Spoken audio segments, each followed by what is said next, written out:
Hello, hello. I am sorry for my absence.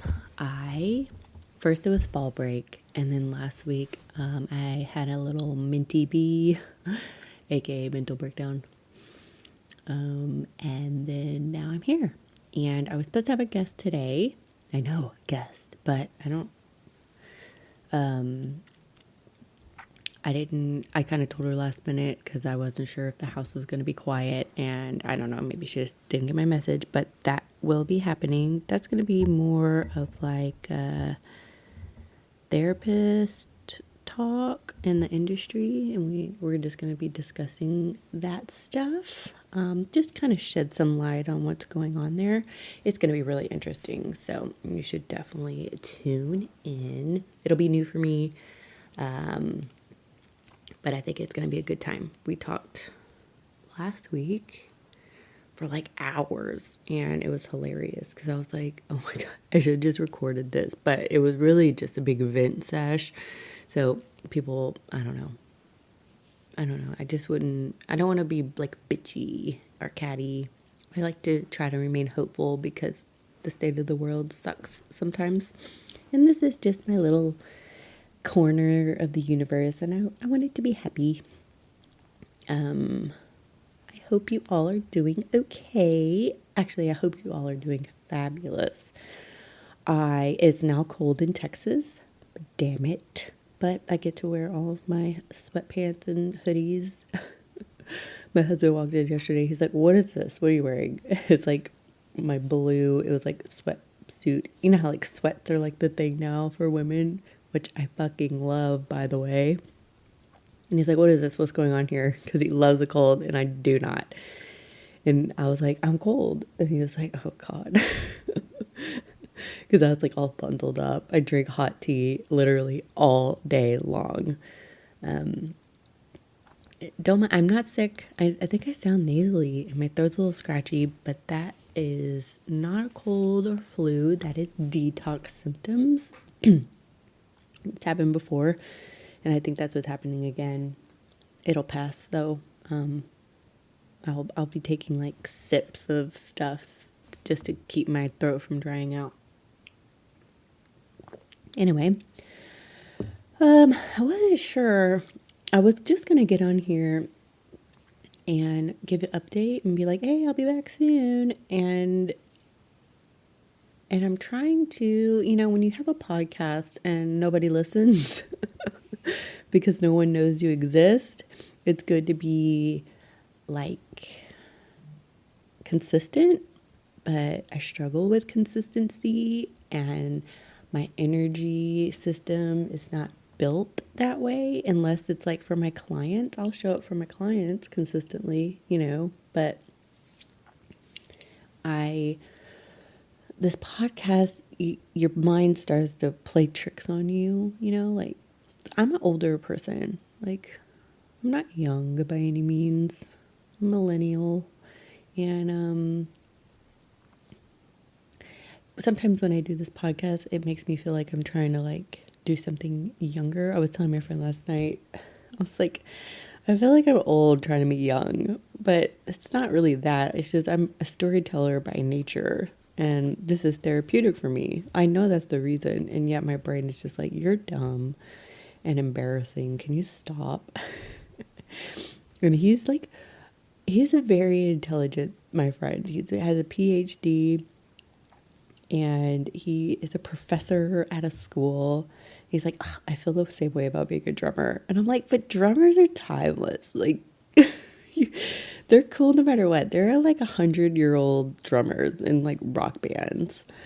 So no, like, just because you're like, it's not like you're a drummer, but also you are a professor. Like, that's different. I feel I'm a podcaster slash writer slash struggling to have my own business associate. And that brings me to what a very nice segue into what I want to talk about. I've talked about this lots of times, but I don't know why. A little voice in my head was like, let's talk about this again. And I want to talk about self-sabotage and like why I do it, why we all might do it. And yeah. So for me, it's just like a running theme in my life. It's so annoying because once I think I've cured myself of this, it's just there, you know? So it was either, yeah, last year, at the end of last year, I, quit drinking alcohol I said I'll stop drinking for 100 days. And I went 150 days. And during that time, yes, everything was better because, alcohol's literal poison and I didn't have hangovers. My patience did start to get better. I didn't miss alcohol towards the end. Like, it wasn't something I felt like I was missing out on. So had I kept going, I think that I wouldn't have fell back into this pit that I have been in since July. So it all started in July. And so I was just kind of thinking about all of this and my tendency to self-sabotage, and it's just this ongoing cycle. And it's like even now I'm going into this stretch of sobriety and I'm just like, okay, like I want this time to be different. I want it to be more than just taking away abstinence from alcohol. And so I'm just like, okay, what can I do differently? So what I didn't do last time was I didn't try to heal the body. I thought that like taking away alcohol would be enough. Now, I'm not much of a shitty eater. Like I'm not going to go to McDonald's and shit like that cuz spoiler alert, that's not real food. Stop eating that. It's like not even real food.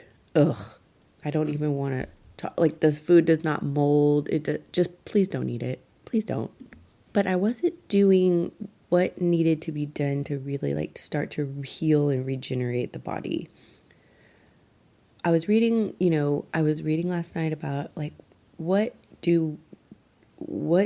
minerals, because I like to look at mineral levels. That's going to be like my foundation this time.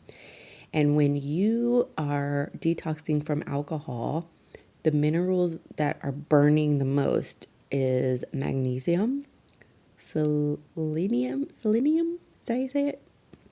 You could find it in Brazil nuts, potassium, zinc, and sodium, I believe. I mean, there's more, but these are like the main 5 minerals. I'm not talking about like vitamins. These are like the main 5 things that you're burning through. So as your liver is detoxing and regenerating, which I learned regenerates or can regenerate in like 45 days. That's amazing. Anyway, I just love the body. It's so incredible. So I'm looking at these and I'm like, okay, my body needs these the most in order to aid my body to detox. Then I'm going to focus on that. So my diet, I've kept it very simple because when you make big changes all at once, it's not attainable. Okay. Because when you use alcohol, and I'm not talking as in like alcoholics that like to party. In my sense, I use alcohol to numb my nervous system, which is a lot different. And in my case, I think it's a lot easier to quit for someone like me as opposed to someone that's just waking up and craving alcohol. No, I never crave alcohol. I crave the silence that it gives me inside my body. So quitting alcohol is not the problem. It's when these moments of instability and overstimulation hit, I start to freak out. Okay, but I've planned very well to work through those moments. And so far it's gone okay. I don't want to jinx it. I got this thing where if I'm too positive, something bad will happen. That's the PTSD talking. Wow, I'm really fucked up in the head, aren't I? Anyway, so it's cutting the alcohol out. It's fine. Like, I don't crave it. I'm not like, oh my God, I need a drink. I've been flooding basically my system with certain herbs and a lot of magnesium to get me, like, to keep my nervous system kind of regulated. But also, I'm doing some grounding activities and things like that. Just little ones. I'm not overdoing it, because if you overdo it, like I said, it's not going to really do anything. And the point is, this time I want to heal the body in a way so that, like, if I want to have a drink in 6 months or whenever, I said it would be 100 days. If I go longer, that's fine. If I don't make it, I don't know. Like, no expectations, sort of like an experiment. And so what I want is to know that if I have a drink, it's not coming from a place of needing it, like, I'm not giving my power away to it. So I'm not using alcohol to calm my nervous system or to escape. I'm just doing it because, I'm making the conscious decision to have a drink for dinner, or whatever. But what my hope is that at the end of this experiment, I won't want it. I won't crave it. I won't feel like I'm missing out on something. I'm not there yet, because I'm only a little bit in, and I know that I like to have a drink with dinner, but I also know that I'll drink and drink and drink and then be hungover tomorrow. So it's just, it just sucks, So, and it's embarrassing to admit that. I hate it. So it got me thinking, thinking about all the things that I do, like self-sabotage wise, and how I've been kind of in the same place for quite a while. And it's mostly because I'm scared to move forward. And I carry so much fear, like literally so much. And while I might feel like this version of me has caused me a lot of grief and pain, and I get so embarrassed and, like, of my behavior and so shameful, for some reason there's like a part of me that doesn't want to let her go, because I'm comfortable here. And that's exactly what self-sabotage does. It keeps your nervous system where you're comfortable. So I'm in fight or flight all the time. All the fucking time. Now, what that creates is a body that is perfect. It's a perfect environment to develop illness. And I just don't want that. I don't have time to be ill. I want to play with my daughter. I want to have the strength to play with my daughter. I want to have energy, and I don't want to be worried about having to fight our medical system because I have cancer or something like that, because I don't trust our medical system. I trust them to save our lives. I trust my daughter's surgeons. But for illness care in that regard, or for preventative care, no. So I'm trying to get ahead of that.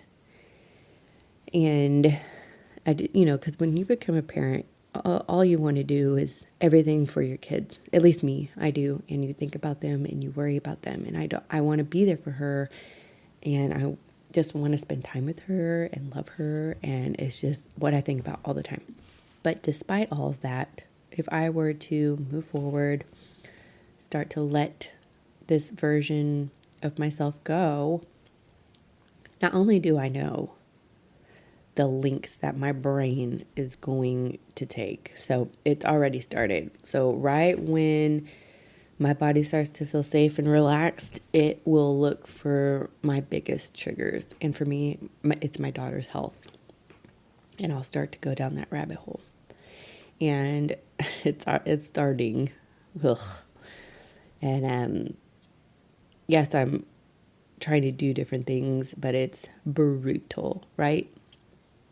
And sometimes I think it's just easier to kind of run from that, but I don't want to, because like I said, I don't want to fall apart every time my daughter has a doctor's appointment or a procedure or something.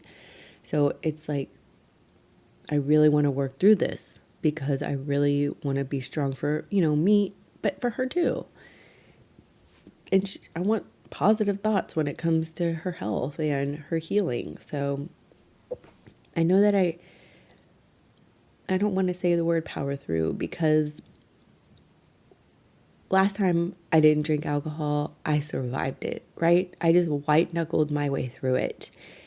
And while that's important sometimes, it's not sustainable. So while I made it 150 days, right? Because it's just, I liked not being hungover, and everything was a little calmer, and I did enjoy that. But it was still me just, pushing through. Every day I just pushed through. I wasn't really enjoying my days. It was just kind of existing. Everything was a little flat.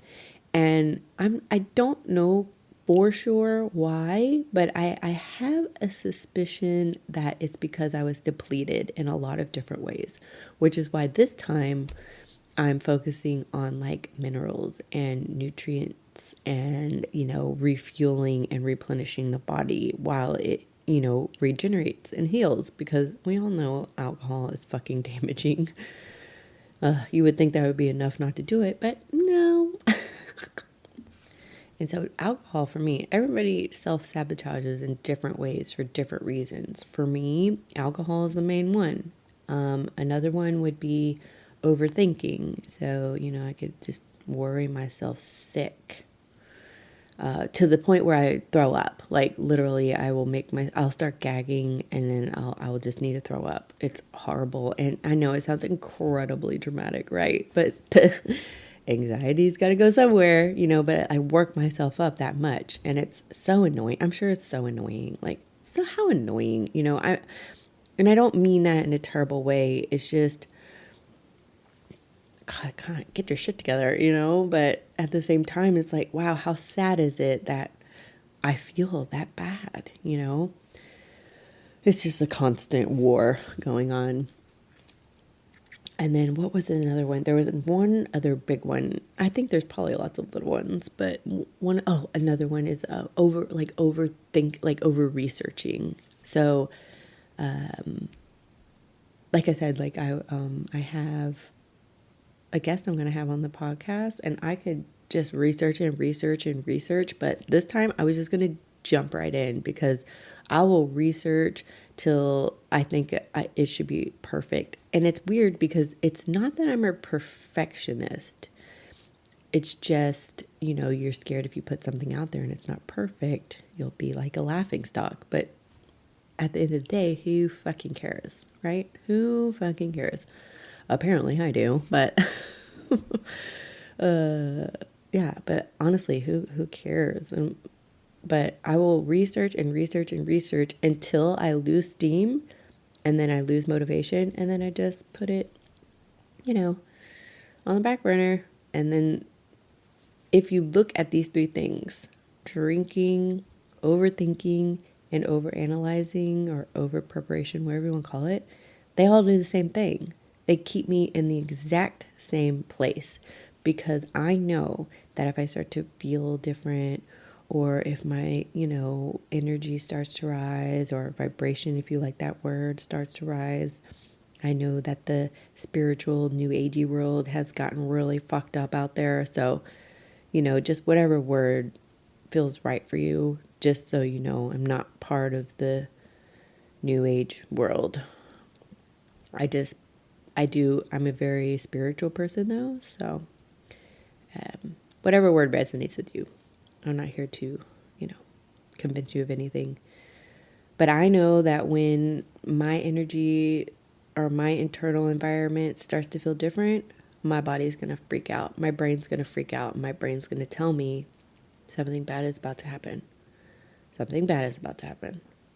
Something terrible is going to happen. It's been a while since something bad happened, so we got to prepare for that. So that's the state I live in. So that's usually when alcohol enters the room. But this time I'm trying to actually get through those moments. And so far it hasn't been easy. And even right now I think about it, and it is so hard to be that scared. But I'm riding those waves and it is going. Okay? My brain is not used to kind of not worrying about something, because what happens when you live in fight or flight is that you're always looking for danger. You're always trying to prepare yourself for the worst, because in the event that something bad happens, at least it doesn't catch you by surprise. And that's happened to me a lot in my life, being caught by surprise. And but no amount of, so before I go on that tangent, a lot of things caught me by surprise, even though I was searching for them. I was never really prepared. And that's exactly the point, is you can try to prepare for the worst as much as you want, but nothing is going to prepare you for that. Nothing. So, and whatever, that might be, you cannot control your environment in order to protect yourself from getting hurt. And I've tried. I used to be controlling in a lot of ways, and I didn't even realize it. And so slowly but surely, I've been trying to let go of control, because if someone's going to hurt me or if something's going to happen, that's just the way it is. It's kind of like, just, I used to have, before being a mom, I would date the worst fucking dudes ever. Okay. They would all cheat on me. And I hope they hear this. Like, hey fuckers, I know y'all cheated on me. And you try to, how like when someone's going to cheat on you, or you don't want them to cheat on you. And so you try to kind of not control, like I never tried to control them. I just kind of control the situation. Like, just in different ways. I was trying to think of like an example. I have a story, but like he passed away, so I feel bad talking ill of the dead. I mean, may he rest in peace. But he was a big cheater. They all were, every single one of them. So I've never not been with the cheater. Okay, let's just put it that way. I'm gonna full stop. Anyway, sorry. Apparently, some of my anger is coming out. I'll repeat it though. You cannot control anything. If you're, the world is painful. Life is painful. You're going to get hurt at some point, but you can nourish your body. You can take care of yourself. You can learn to work with your nervous system so that it doesn't overtake you.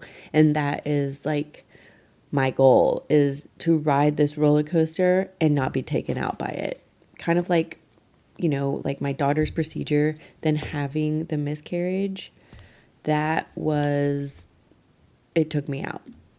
And what's strange is, when I had my miscarriage, I let myself grieve. I did. I cried. I screamed. I didn't start drinking immediately. I gave myself I was trying to heal, but then I don't know what happened. And then the escape felt better than the pain. And then everything got out of control. In innocence, nobody likes a sloppy drunk. It's not cute. It was not a good look on me. But like the drinking gave me like an excuse to shame myself. It gave me something to worry about, just like but it at the same time gave me a way to numb myself from the fear I felt from losing my daughter, right? So it just worked, right? It worked because it created chaos in my life, and I could focus on that instead of all the things that maybe I had been running from. But I didn't realize like I was doing that. This is all like self-sabotage. It can happen consciously or subconsciously. And I was not consciously like doing these things. I didn't wake up and be like, hey, I'm going to get sloppy drunk today and embarrass myself. Like, no. And I don't wake up wanting to worry about my daughter and her health or losing her. And these are just things that, I don't wake up and do that, right? But when you wake up from drinking and you have a headache and you're feeling bad, then you start hating yourself, then that's just the perfect equation to ruin the rest of your day.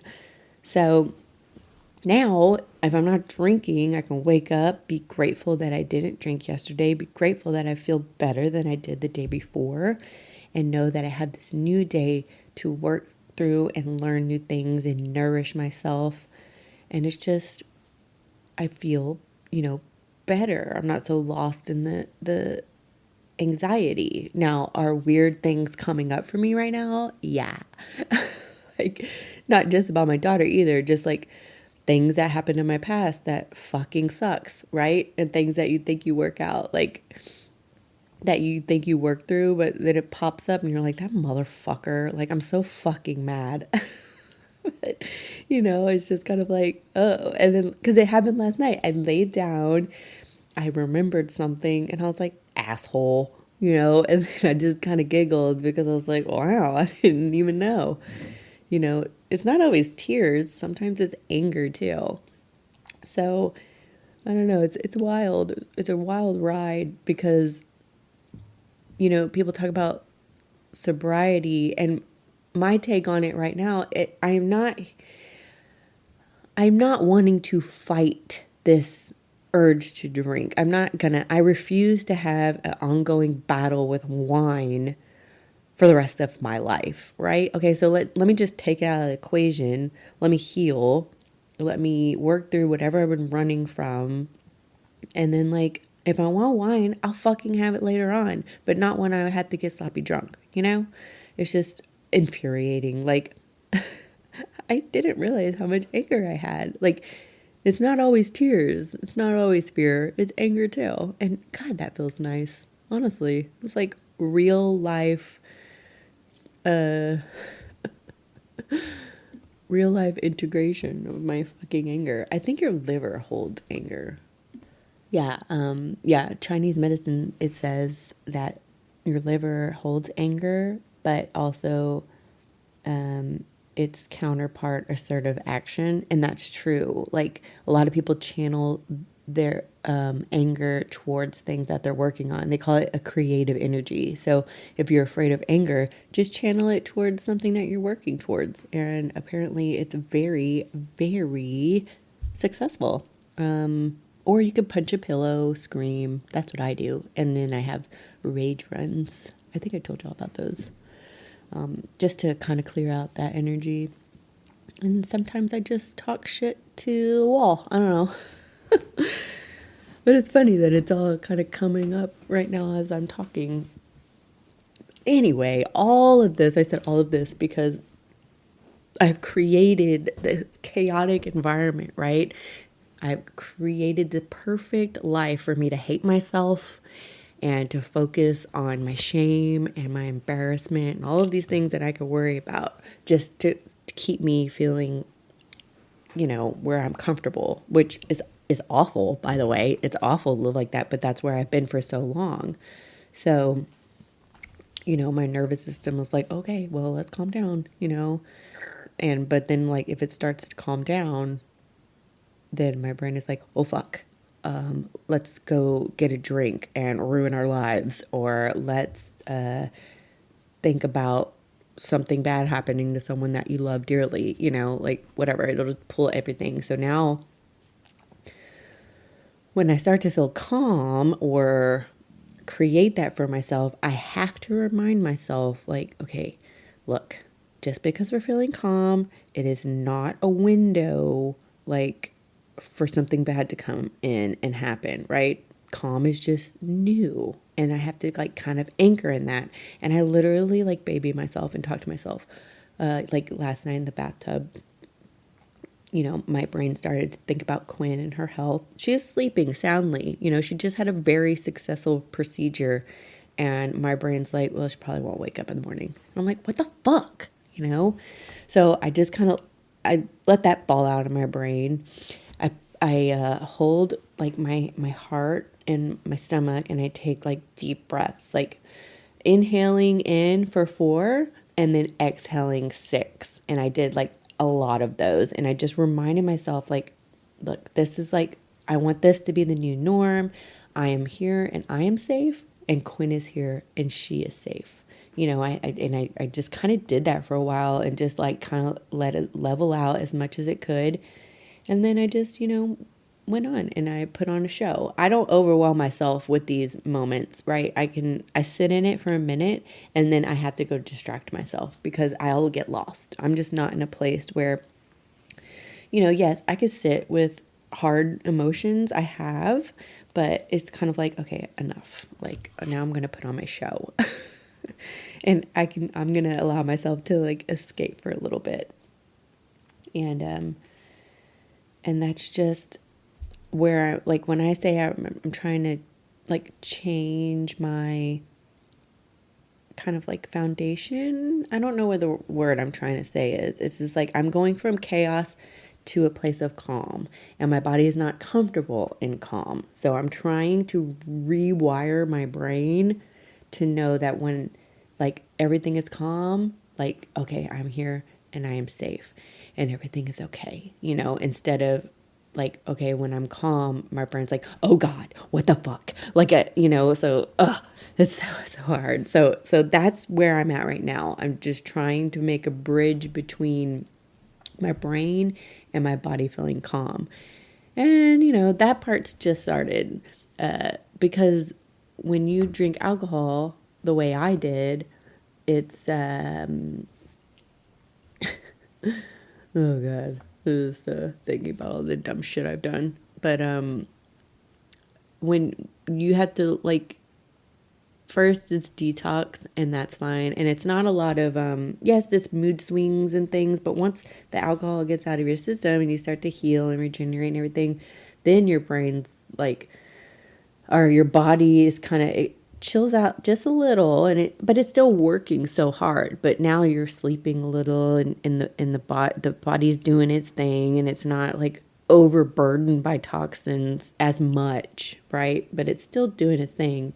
Then it gives your body gives, I guess, your brain a signal that's like, okay, now we can work on the psychological stuff. And I'm like, fuck. So I'm kind of like in the second phase, and it's just kind of just started. And but it's also fun too, not working on the brain stuff and having terrible thoughts, but like you also get to like, okay, what can I do to get my glowing skin back? What concoction can I make? Like, yes, warm salty water, but there's a bunch of teas out there. I love herbal teas. I love making concoctions. I love those little rituals. Is it cacao? I have a really special chunk of cacao that I ordered from, I don't know, some country. Was it Costa Rica maybe? I don't know. But, it's this very special drink. I haven't had any true like effects, but, I haven't drank it much. But there's a transition in my day where it's like, okay, it's winding down time, and my body would signal. That's when the wine would be signaled. Like, okay, this is when I pour wine, because it's time to start powering down, because it's the end of the day. So instead of pouring the wine, I make myself this special warm cacao drink, and it's like a heart opener and makes me feel good. It's just like a little ritual that I love, So it could be fun, and I'm very excited about having beautiful skin and bright eyes and a clear mind, and it doesn't have to be all shitty and depressing. It can be, fun stuff too. So, so it's been a challenge to kind of rewire the brain. It just takes time, and those moments when the scary thoughts come up, I have to remind myself, like, but she's like in bed. My daughter's here and I get to spend time with her and be with her. And still my brain, even I say it right now, my brain's like, but, and I'm like, shh, be quiet. When people talk about like sobriety, you just hear about how hard it is. And it is difficult. If it wasn't, people, everybody would do it, like anything worth it, right? But it's just kind of like, it's hard, but like, so is motherhood. And I love being a mom, but I like being a good mom. I like being a mom that's not hungover or tired or cranky. Like, and, you know, just being more compassionate towards myself. And yes, there is a lot of shame and embarrassment that has happened and comes up. But, at the same time, there's compassion for that version of me because she was so afraid and in so much pain. Still is, right? But now I'm not numbing it. I'm not hating myself for feeling those things or hating myself or yelling at myself for not doing better, not being better, because I was not prepared to be a mom, and especially not a mom to a medically complex baby. And it's just,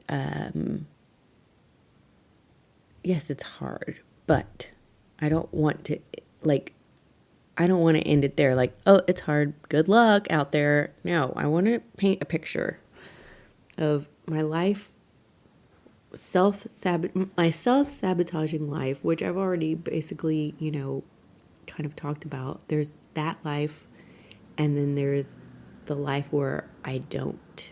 Okay. So before, I told you, I overthink, I overdrink, and I prepare, analyze. What that does is every single day, I'm in the same place. Every single day. It's not new. Nothing exciting could come in. It's like being in a room. It's like being in a room, a stuffy, dark, uncomfortable room. And you just wake up there every day and you know it's going to suck. But you power through and you do it because at least if it sucks, then you know that you won't be surprised when something shitty happens. And then your body feels shitty. My hair started falling out. My eyes are just dead. Dead inside. Nothing is fun. I love to cook. I love to bake. I love to take care of my family. I love to garden. All the things. Now, do I love being a room mom or any of that stuff? No, because I don't really like other people and their kids. I don't know how to talk to other people, like other parents, and I don't know how to talk to their kids. But when it comes to taking care of my family, I fucking love it. Like this morning, I made my own coffee creamer. Like fucking so, and it's delicious too. And I was so proud of myself because I made this simple little coffee creamer, and it's not the nasty processed one from the store that has like baby abortion fetal cells in it. Yeah, look it up. They actually do that. It's fucking gross. So I made that. Like, I love doing that stuff. I'm making new different teas. Passion flower and lemon balm. Hello. It's great for the nervous system. And I advise you to mix the two and drink that shit with honey. Oh my God. So good. And you feel so good. Like so calm. I love cooking for my family. I'm gardening. I'm doing my first fall garden, and that I'm going to go put that out because now that it's cold, I can go plant it in my little raised bed. Everything's getting organized slowly but surely. Like, I fucking love all this. Now, when I'm hungover or having drank, no, I wake up and it's miserable. It's, ugh, I have to do this. I have to get up. I have to cook breakfast. I have to brush my teeth and my daughter's teeth. I have to do this. I have to do that. Oh, it's so awful. I hate feeling that way. But now, now that my brain is getting clearer, I'm able to, like this morning, it was the first time, like, because this is my daughter will wake up. She'll wake me up and be like, okay, Mom, let's brush our teeth. And go to the bathroom and take Luna out, and then you can make my breakfast. Like, that's our routine. And like this morning I laughed and I was like, I get to do those things with my daughter. I get to wake up. I get to brush her teeth. I get to let Luna out with her because she's alive and she's here and the doctors saved her life. Like, I get to do those things. And I just have this new appreciation for it because she was almost not here. And so when you're feeling shitty and you're hating yourself, you don't appreciate those things. And I don't want my self-hatred and my bad habits and my own self-sabotage to bleed out into my family. And that's exactly what it does. Now, I'm not sitting here blaming myself for all the shit, like everything, everybody plays a part, right? But I caused a lot of the chaos and the pain in my life because I was inflicting it on myself. And I wasn't, like I said, I wasn't doing it consciously. I didn't want to be that way. And it's still a struggle, but I'm telling you, the turnaround, if you want to go this route, if you decide, hey, I'm going to not drink and see how that goes. Just do it as an experiment and know that the turnaround is fairly fast. Like, I'm talking like within 5 days, you're going to feel like a new person. I'm telling you. Like, now this is in regards to, I say that, everybody's so different, but I'm telling you, like for me, within 5 days, I felt completely different.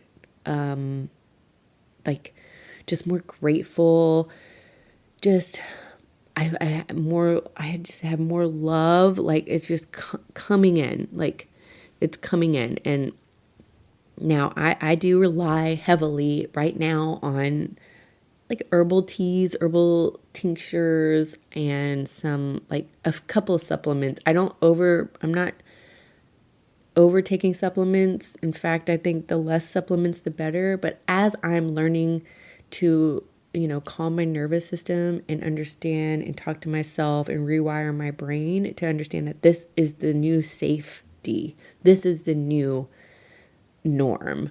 I'm relying on those herbs, and I hope that, eventually I won't need them. But for right now, it's just something that I'm doing to get me through this part because, I've used alcohol for a really long time. And and it wasn't really bad until after my miscarriage when the pain was just too great. And I'm really sad for that version of me.